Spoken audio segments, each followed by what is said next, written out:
Il y a 2500 ans se déroulait l'une des batailles les plus légendaires de l'histoire européenne, la bataille des Thermopyles. Cette bataille, racontée par Hérodote puis par de nombreux poètes, artistes et cinéastes, a traversé les siècles. C'est cette histoire que nous allons vous raconter.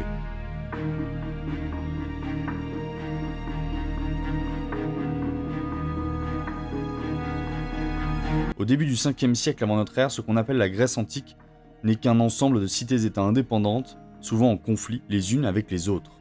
Mais elles partagent une religion, des fêtes et des valeurs communes. De l'autre côté de la mer Égée, le grand roi perse Darius domine un vaste empire qui s'étend de l'Anatolie jusqu'à l'Indus. Mais cela ne lui suffit pas. En moins 490, Darius décide de lancer une vaste expédition contre les Grecs.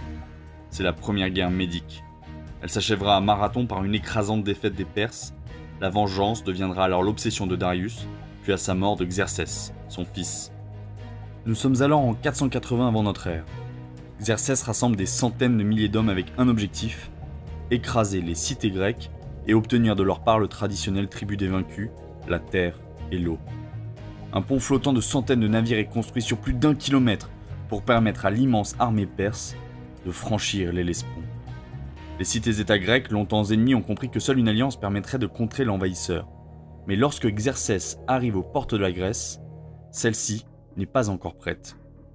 Devant l'urgence, Léonidas, roi de Sparte, obtient des magistrats suprêmes l'autorisation d'affronter l'armée perse avec sa garde personnelle, soit les 300 meilleurs guerriers de Sparte. Ils seront rejoints quelques jours plus tard par plusieurs milliers de soldats venus de différentes cités. Ils choisissent de bloquer l'ennemi dans un lieu appelé les Portes Chaudes, Thermopyles en grec ancien, un étroit défilé entre mer et montagne qui peut être défendu efficacement par une poignée d'hommes seulement. Léonidas dirige alors ses troupes jusqu'aux Thermopyles, mais ils se savent par avance voués à la mort. Ils savent aussi qu'ils pourront fortement ralentir l'avancée des armées perses. En race campagne, en effet, les hoplites n'auraient pas tenu plus de quelques heures face à un ennemi au moins 30 fois supérieur en nombre. Aux Thermopyles, en revanche, aucun contournement n'est possible. Les Perses seront contraints de se battre en rang serré, à 1 contre 1. Léonidas n'a clairement pas choisi le lieu par hasard. Malgré l'immensité de l'armée adverse, les phalanges grecques sont bien mieux équipées pour ce genre d'affrontement. Aux boucliers en paille, aux côtes de mailles et courtes lances des Perses, les hoplites grecs opposent leur équipement d'airain. Boucliers, casques, cuirasses et jambières sont en bronze, et leurs lances de 3 mètres maintiennent la distance pour qui voudrait s'approcher. Côte à côte, resserrés les uns derrière les autres, c'est un mur de lances qui attend donc les vagues d'assaut perses. Elles vont se succéder pendant 3 jours. Ce n'est qu'à l'aube du 4e jour que, profitant de la traîtrise d'un grec, Éphialtès, l'armée perse contourne les positions grecques dans la montagne. Averti de la situation, Léonidas s'adresse à l'ensemble des forces grecques et leur demande de se retirer pour le laisser seul, lui, et ses 300 Spartiates devant l'envahisseur perse. 1200 Grecs d'autres cités refusent et se préparent à mourir en sacrifice aux côtés des 300 Spartiates. La résistance sera vaine, mais héroïque. Le dernier guerrier spartiate se retranche sur une colline où les héros s'écroulent sous une pluie de flèches. Leur sacrifice ne sera pas vain. La résistance aux Thermopyles aura stoppé l'armée perse pendant 8 jours. 8 jours qui suffiront aux Grecs pour se regrouper. La combativité et l'intelligence tactique des Hellènes feront le reste. Ils battront définitivement les Perses sur mer à Salamine, puis sur terre à Platée, un an après.